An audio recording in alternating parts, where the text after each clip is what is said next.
Sabda Nabi SAW, siapa yang membaca 2 ayat terakhir Al-Baqarah, maka semua permintaannya akan dikabulkan oleh Allah. Bismillahirrahmanirrahim. Zikir pada saat mau tidur. Di sini penulis mengatakan menyatukan 2 telapak tangan seperti ketika berdoa, lalu meniup keduanya sambil membaca pada keduanya surah Al-Ikhlas. Sudah kita tahu tentunya Bismillahirrahmanirrahim. Di sini di buku kita ditulis Qul huwallahu ahad, Allahus samad, lam yalid wa lam yulad wa lam yakul lahu kufuwan ahad. Katakanlah dialah Allah yang Maha Esa. Allah adalah Tuhan yang bergantung kepadanya segala sesuatu. Dia tidak beranak dan tidak pula diperanakkan, dan tidak ada seorang pun yang setara dengannya. Juga dengan Al-Falaq. Bismillahirrahmanirrahim. Qul a'udzu birabbil falaq. Katakan aku berlindung kepada Tuhan yang menguasai waktu subuh. Min syarri ma khalaq, dari semua kejahatan makhluknya. Wa min syarri ghasiqin idza waqab, dan dari kejahatan malam apabila telah gelap gulita, karena umumnya malam orang berbuat maksiat. Nah, kita berlindung kepada Allah.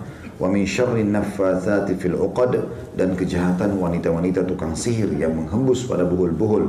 Wa min syarri hasidin idza hasad, dan dari kejahatan orang yang dengki apabila ia dengki. Begitu juga dengan An-Nas. Bismillahirrahmanirrahim. Qul a'udzu birabbin nas. Katakan aku berlindung kepada Tuhan yang memelihara dan menguasai manusia. Malikin nas, rajanya manusia. Ilahin nas, Tuhannya manusia. Min syarril waswasil khannas, dari bisikan syaitan yang biasa bersembunyi. Alladhi yuwaswisu fi sudurin nas, yang selalu membisikkan kejahatan ke dalam dada manusia. Minal jinnati wan nas, dari jin dan manusia. Dibaca lalu ditiup ke telapak tangannya, kemudian dengan kedua telapak tangan itu dia mengusap tubuh yang dapat dijangkau dengannya, dimulai dari kepala, wajah, dan tubuh bagian depan sebanyak 3 kali. Hadis ini riwayat Bukhari, jilid 9 halaman 62, dan Imam Muslim jilid 4 halaman 1723. Jadi bisa teman-teman lakukan dengan 2 cara. Baca Al-Ikhlas, Al-Falaq, An-Nas sekali-sekali, tiup ke telapak tangan, lalu usap dari kepala sampai kaki. Diulangi sampai 3 kali. Atau bisa dengan cara yang lain, baca langsung 3 kali Al-Ikhlas, 3 kali Al-Falaq, 3 kali An-Nas, tiup telapak tangan, usap dari kepala sampai kaki. Ini termasuk riwayat Bukhari ini, riwayat Bukhari Muslim ini yang dijadikan sebagai dalil bolehnya ruqyah di dalam agama Islam. Kemudian dianjurkan membaca ayat kursi. Allahu la ilaha illa, bismillahirrahmanirrahim. Allahu la ilaha illa wal hayyul qayyum. Allah yang tidak ada Tuhan yang berhak disembah kecuali Dia. Dia Maha hidup dan terus-menerus mengurus makhluknya. La ta'khudhuhu sinatun wala naum. Dia tidak pernah mengantuk apalagi tidur. Lahu ma fis samawati wa ma fil ard. Miliknya lah semua yang di langit dan di bumi. Man dzalladzi yashfa'u indahu illa bi'idni. Tidak akan pernah ada yang bisa memberikan pertolongan di sisinya kecuali dengan izinnya. Ya'lamu ma baina aydihim wa ma khalfahum. Dia adalah Tuhan yang mengetahui semua apa yang ada di antara kedua tangan mereka dan di belakang mereka. Wala yuhituna bi syai'in min ilmihi illa bima syaa'. Dan mereka tidak mengetahui apa-apa dari ilmu Allah melainkan apa yang dikehendakinya. Wasi'a kursiyyuhus samawati wal ard.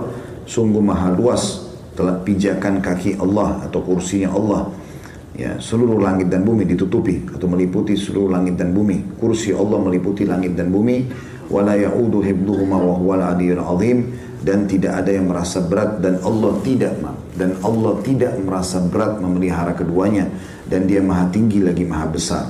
Al-Baqarah 255. Ada footnote di situ bagi yang pegang bukunya, halaman atau footnote nomor 127 di halaman 98. Keutamaan baca ayat kursi kalau mau tidur, barang siapa, kata Nabi SAW, barang siapa membaca ayat tersebut ketika hendak berbaring di tempat tidurnya, maka Allah akan senantiasa menjaga dirinya dan syaitan tidak akan mendekatinya hingga pagi hari. Hadis riwayat Bukhari, jilid 4 halaman 487. Nah, karena syaitan biasanya datang dalam mimpi, nakut-nakuti, ketindihan, ya, dan segala macam hal. Termasuk dianjurkan adalah membaca beberapa ayat terakhir dari surah Al-Baqarah. Tepatnya 2 ayat terakhir, ya. Ayat 285 sama 286. A'udzu billahi minasyaitonir rajim. Amanar rasulu bima unzila ilaihi min rabbih wal mu'minun. Sesungguhnya Rasul Muhammad SAW telah beriman terhadap apa yang diturunkan kepadanya. Begitu juga orang-orang beriman telah beriman terhadap apa yang diturunkan kepadanya. Kullun amana billah. Semuanya mengimani tentang keberadaan Allah. Wa malaikatihi, dan seluruh malaikat-malaikatnya, wa kutubihi, dan kitab-kitabnya, wa rusulihi, dan rasul-rasulnya, la nufarriqu baina ahadin min rusulih, dan kami tidak membeda-bedakan antara utusan-utusan Allah itu. Wa qalu sami'na wa ata'na, dan mereka berkata kami dengar dan kami patuh. Ghufranaka rabbana wa ilaikal masir, pengampunanmu yang kami harapkan wahai Tuhan kami, dan kepadamu lah kami akan dikembalikan. Itu ayat 25-nya. Ayat 26-nya, dua ayat terakhir Al-Baqarah. La yukallifullahu nafsan illa wus'aha. Allah tidak akan mengebankan jiwa melampaui kemampuannya. Laha ma kasabat wa 'alaiha maktasabat. Miliknya lah. Sesungguhnya ia mendapatkan pahala dari kebaikan yang diusahakannya dan mendapat siksa dari kejahatan yang dikerjakannya. Rabbana Rabbana la tu'akhidna. Ya. Laha ma kasabat wa 'alaiha maktasabat. Rabbana la tu'akhidna in nasina aw akhtana. Wahai Tuhan kami, janganlah kau menghukumi kami karena kami lupa atau kami salah. Rabbana wa la tahmil 'alaina isran kama hamaltahu 'alal ladina min qablina. Wahai Tuhan kami, janganlah Engkau bebankan kepada kami beban yang berat sebagaimana Engkau bebankan kepada orang-orang sebelum kami. Rabbana wala tuhammilna ma la taqata lana bih.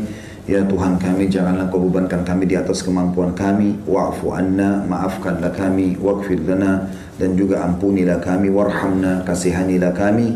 Anta maulana, Engkau lah ya Tuhan kami. Fansurna 'alal qaumil kafirin, tolonglah kami dari orang-orang yang kafir. Al-Baqarah 285-286. Di situ ada footnote nomor 128 di halaman 101.